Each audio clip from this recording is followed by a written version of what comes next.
Kemudian Muhammad Imrah ini memasuki sekolah Al-Azhar pada tahun 1940-an. Kemudian pada masa itulah Muhammad Imrah terdedah dengan aktiviti-aktiviti dalam perjuangan, terutama dalam perjuangan rakyat untuk membebas golongan petani. Dan kemudiannya dia memasuki kolej ataupun kolej Tonto Ahmadi di Tonto, dan di situ merupakan dia terdedah dengan ulama-ulama Al-Azhar seperti mana Syekh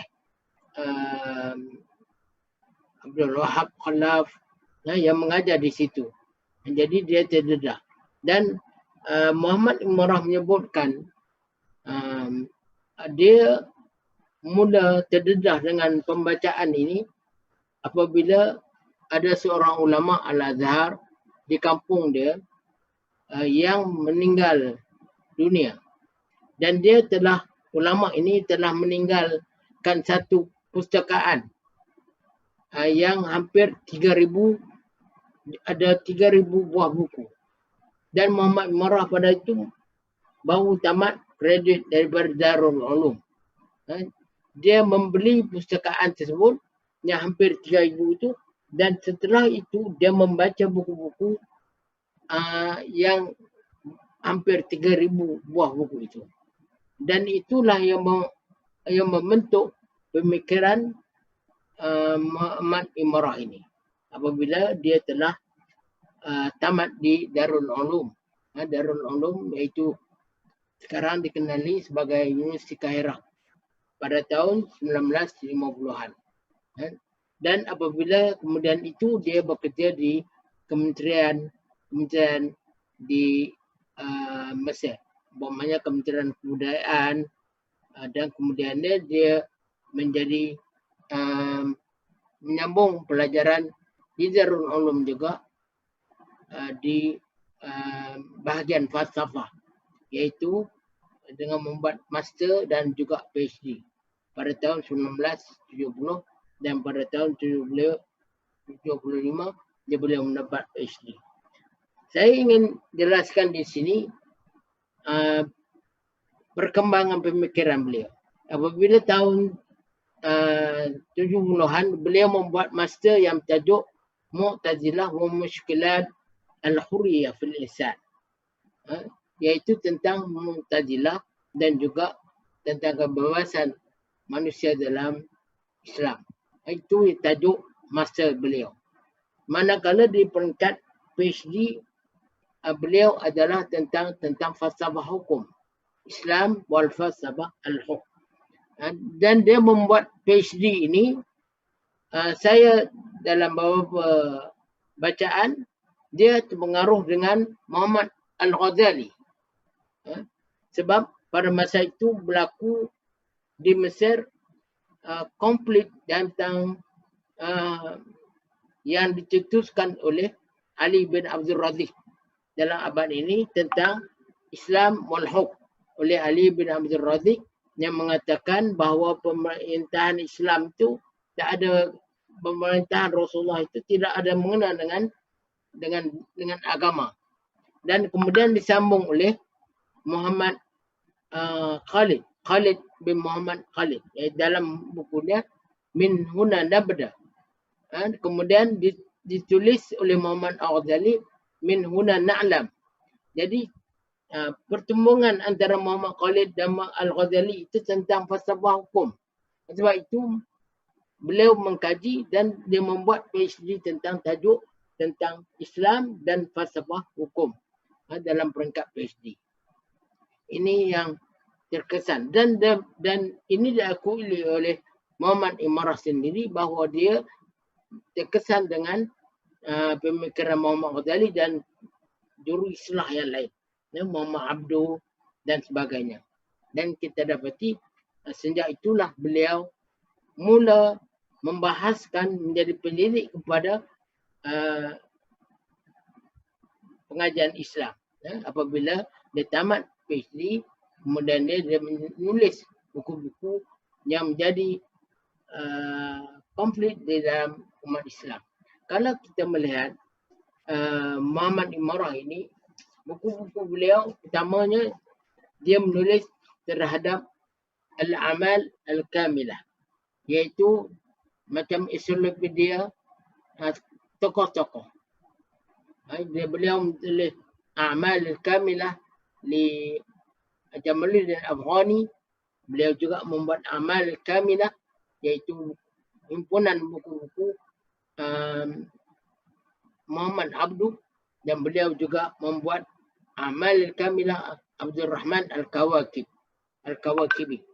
Itu yang pertama. Dia jenis penulisan amal kamilah.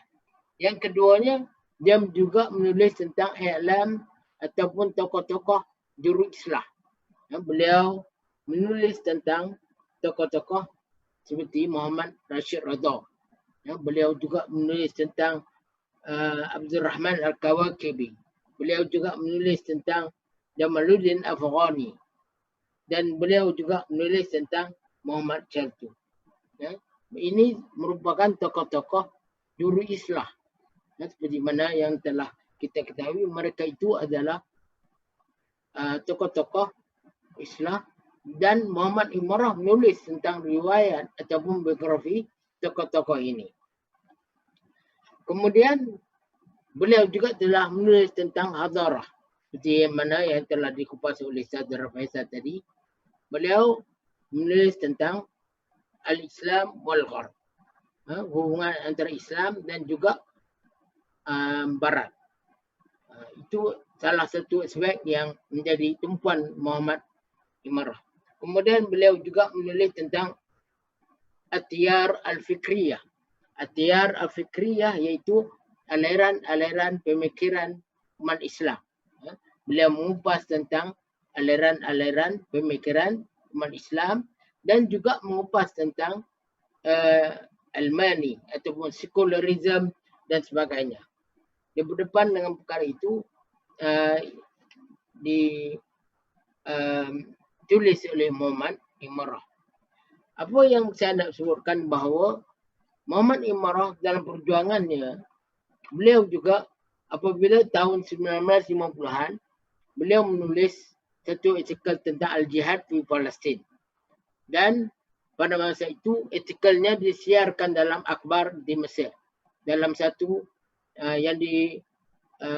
dalam satu medium Azhar ataupun di sana, dan artikel itu memberi semangat kepada beliau untuk beliau meneruskan penulisan, iaitu tentang jihad di Palestin.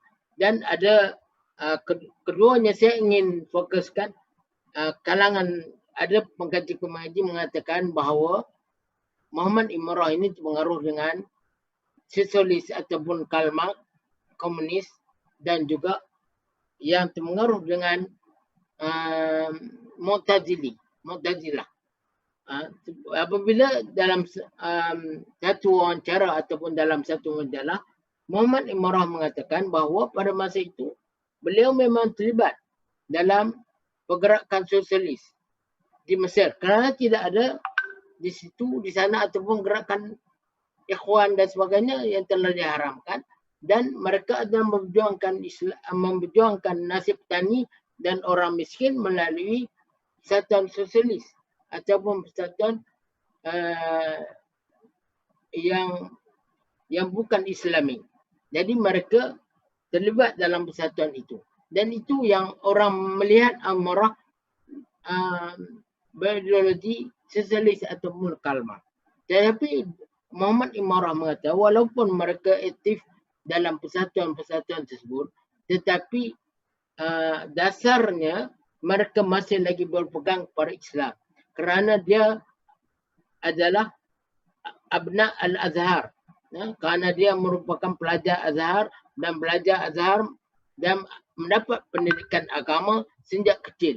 Jadi tidak mungkin dia terpengaruh atau terikut dengan apa yang dengan ideologi komunis ataupun ideologi sosialis, tapi dia adalah yang memperjuangkan tanwiri ataupun al-tajdid al-islami.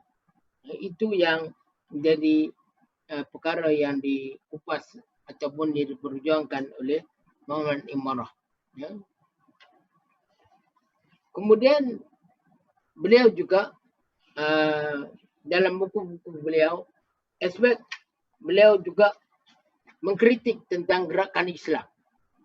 Bukan dia membenci tentang gerakan Islam, tetapi memberi kritikan yang membina bagaimana yang harus dilakukan oleh gerakan Islam. Dalam satu buku dia ada buku menulis tentang Al-Harakah Al-Islamiyah Ru'yah Naqdiyah, tentang satu kritikan terhadap